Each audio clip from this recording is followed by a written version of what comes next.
Welcome to the Deep Dive. Today we're tackling, well, maybe one of the biggest puzzles in pop culture right now. Oh yeah, which one's that? Rihanna. How has this absolute global icon, 14 number ones, a billion-dollar empire. Incredible numbers. Right. How has she stayed right at the top without releasing an album in, what is it now, almost 9 years? It's almost 3,200 days if you count. It's truly remarkable. And she's still the 7th most listened to artist globally on Spotify. Think about that. Up there with people dropping music constantly. It just defies all the usual rules, doesn't it?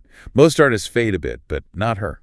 Exactly. So our mission today is to really unpack this anomaly, her whole story. Yeah, from Barbados' humble beginnings all the way to becoming the first female musician billionaire. We want to figure out what makes her so uniquely influential, so enduring. And we've got some great stuff to draw on. There's a YouTube deep dive by Volksgeist, the insane true story of Rihanna. We've got transcripts from that. Plus, official info from SRP Music Group, Def Jam websites, and some insightful quotes from places like The Guardian and Entertainment Weekly. Okay, so let's start right at the beginning. Barbados. Absolutely. Robin Rihanna Fenty, born February 20th, 1988, Bridgetown, Barbados, middle child of 6. And not exactly a life of luxury early on. No, definitely not. Grew up in a small two-bedroom house on Westbury Road, which, fittingly, they've actually renamed Rihanna Drive now. Ah, nice touch. Her parents. Her mom was an accountant, her dad a warehouse supervisor. Yeah. But the sources really emphasize a difficult childhood. Yeah, I saw that, particularly around her father's issues. How did that reportedly affect her? Profoundly. It sounds like it was a deeply unstable marriage. Her father struggled with alcohol and cocaine addiction. Right. And this led to frequent fights, sometimes, physical abuse towards her mother. Took a huge toll on young Rihanna. How so? She developed these chronic headaches. Yeah. Really debilitating ones. So bad they even did CT scans, thinking maybe a tumor. But nope, doctors concluded it was purely stress-induced, just from the constant conflict at home. God, that's intense. A physical reaction to the emotional environment. Exactly. So with all that going on, how did music enter the picture? Was it always there? It really became her escape app, her solace. She absolutely loved Mariah Carey. Apparently she sang Hero when she was just 8. Foreshadowing. Totally. And she also looked up to Madonna, especially how Madonna kept reinventing herself. That clearly stuck with her. And Bob Marley, too, right? Another island connection. Yeah, a huge influence.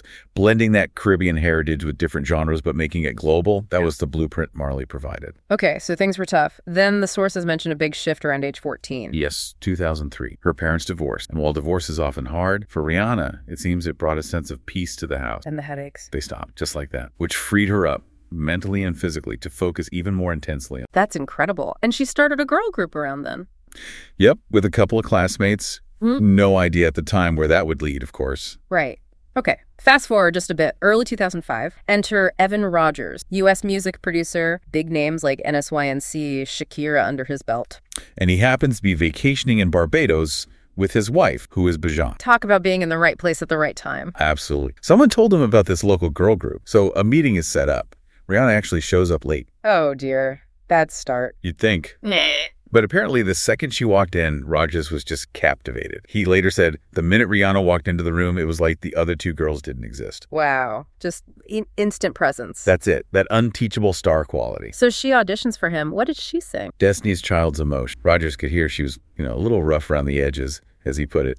But she had that X factor in her voice. Yeah. Something undeniable. That X factor. What do you think a veteran producer like Rogers really meant by that? Not just the voice, right? No, not just the voice. It's the whole package. The charisma, the look in her eye, maybe that raw hunger you could sense. It wasn't about perfection yet. It was about potential.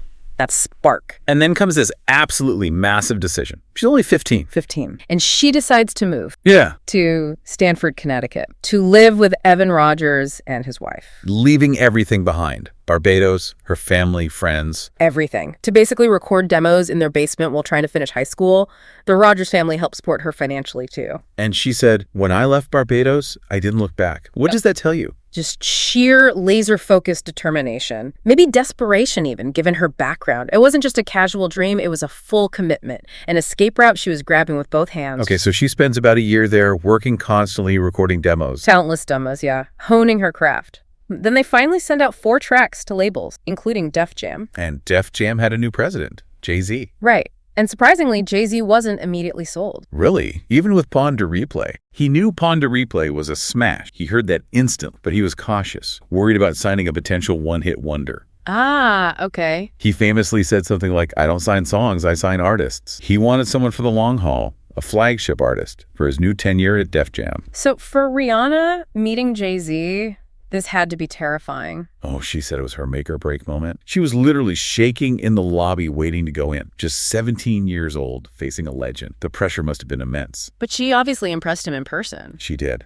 Whatever hesitation he had, it vanished when he met her. He saw that same captivating presence, that star power Evan Rogers had seen. Her charisma just won him over. Which leads to this almost mythical signing story. Yeah, the legendary meeting, Jay-Z and the CEO, L.A. Reid, they basically wouldn't let her leave without signing. Is that the window story? That's the one. Reportedly, Jay-Z joked, or maybe not joked, "You can either leave through the door with a deal sign or leave through this window."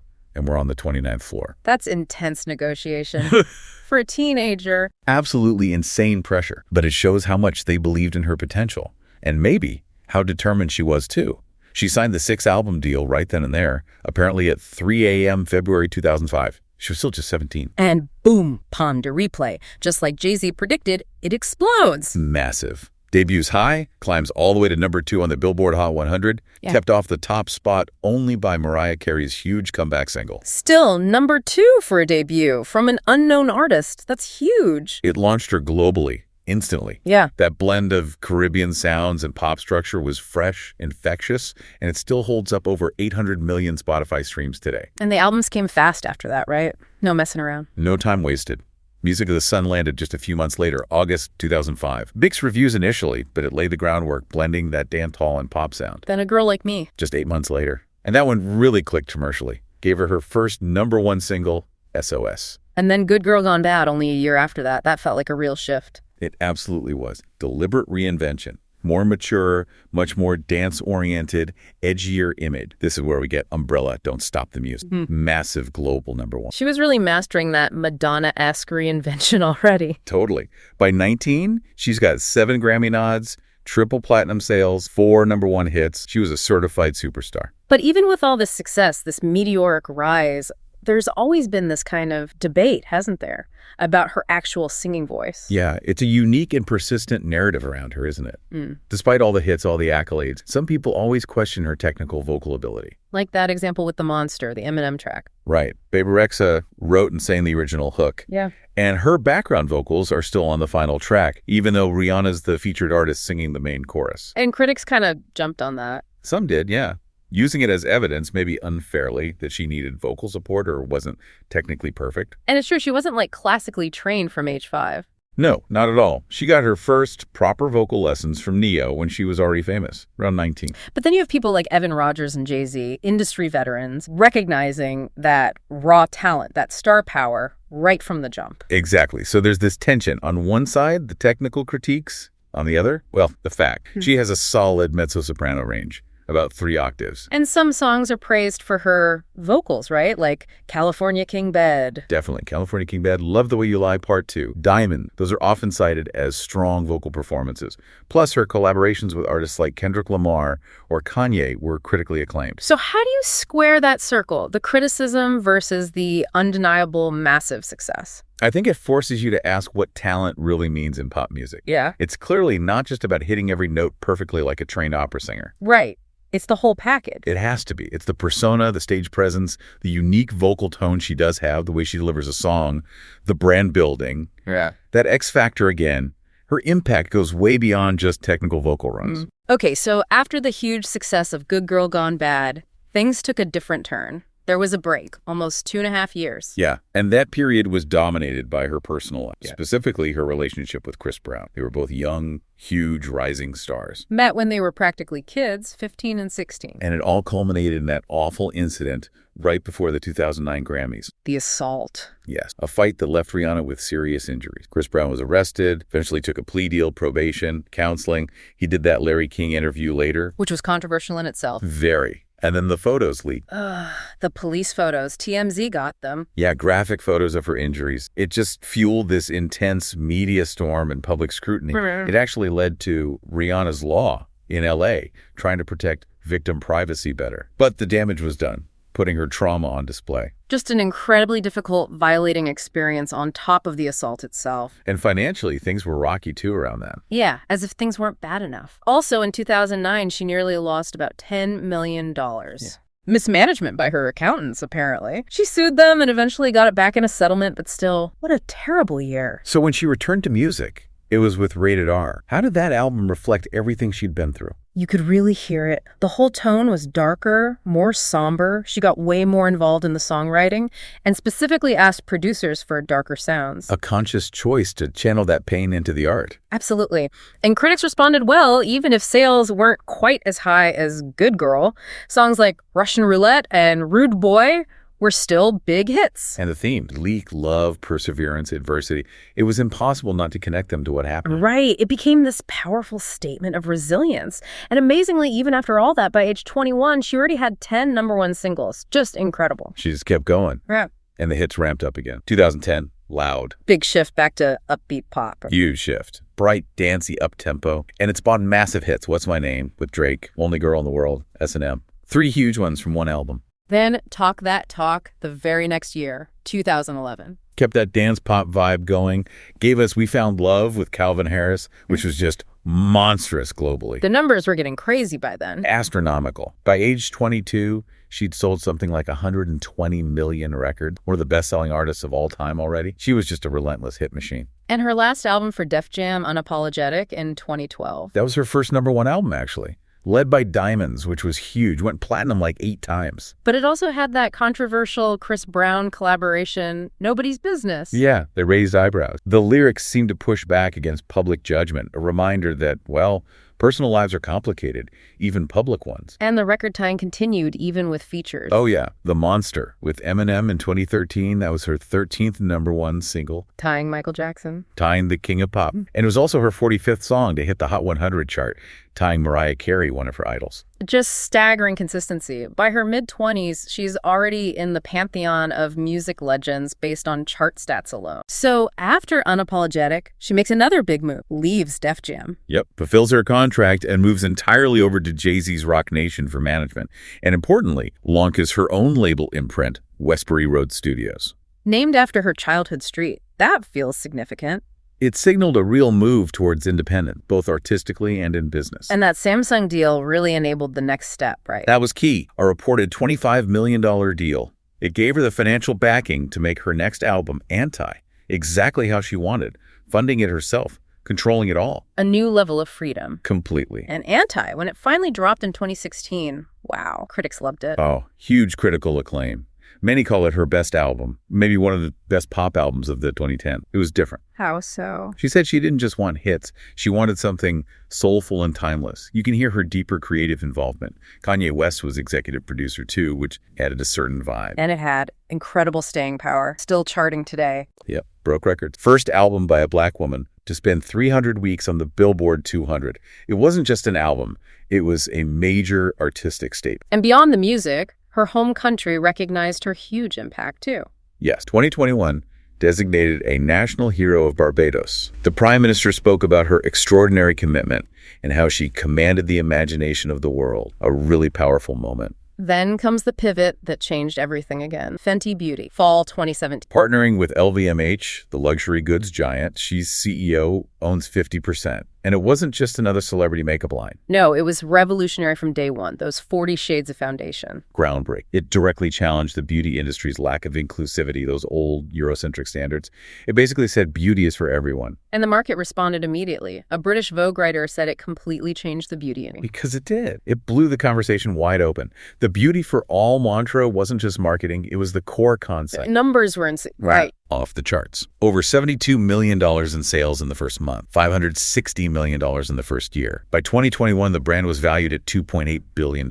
Wow, and it kept expanding. Oh, yeah. Fenty Fashion House, with LVMH making her the first woman and first Black woman to head a luxury brand for them. Fenty Skin, gender neutral. Fenty Hair, for all textures, expanding Fenty Beauty into the Caribbean. It became a true empire. Leading Forbes to declare her, in 2021, the wealthiest female musician in the world. Yep. And the second richest Black woman globally, only behind Oprah. Just extraordinary. And amidst all this empire building, she also became a mother. Yes. May 2022, her first son, RZA, with A$AP Rocky. Yeah. She's talked about how motherhood is legendary, how you just don't remember life before. Which brings us back to that central puzzle, the music silence. Right. Since Anti in 2016, it's been incredibly quiet on the music front. Basically one song for the Black Panther soundtrack, one feature, that's it in 8 years. Compared to 7 albums in roughly the same amount of time earlier in her career, it's jarring. It really is. So why? The sources offer a few possibilities. Okay, let's break them down. Theory 1, it's just business. Music isn't where the real billionaire money is. Yeah, the argument is that if you look at billionaire musicians like Kanye or Jay-Z, their massive wealth comes primarily from ventures outside music. Yeezy,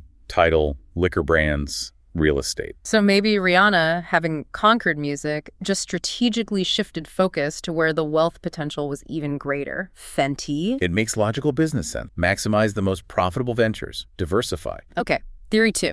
Creative fulfillment. Maybe she just said everything she wanted to say musically. It's possible. She dominated for a decade, achieved everything imaginable, made a critically adored album like Anti. Perhaps the drive to constantly churn out albums just wasn't there anymore. She mentioned God had other plans and finding creative outlets through her makeup line. Right. Creating in sincere and genuine ways there. Right. Suggests a shift in where she finds that creative satisfaction now. Theory 3. The industry change. TikTok, constant content demands. Maybe she's not interested in playing. That's a compelling thought, too. The landscape is so different now. It demands a certain kind of constant engagement, maybe feels shallower to an artist like her. An old pop star, as one source put it, might just want to make music on her own terms for enjoyment, not chase viral trends. Exactly. Avoiding that relentless, often less sustainable content cycle. And theory 4 may be less talked about. Privacy and control. Escaping some of the darker sides or pressures of the music industry. Well, we talked about Jay-Z's signing tactic. The industry is notoriously high pressure. There are always rumors swirling. So maybe building her own empire gives her more money, yes, but also more privacy, more control over her life and legacy. It's certainly plausible. Stepping back from the constant album cycle allows her to preserve her musical legacy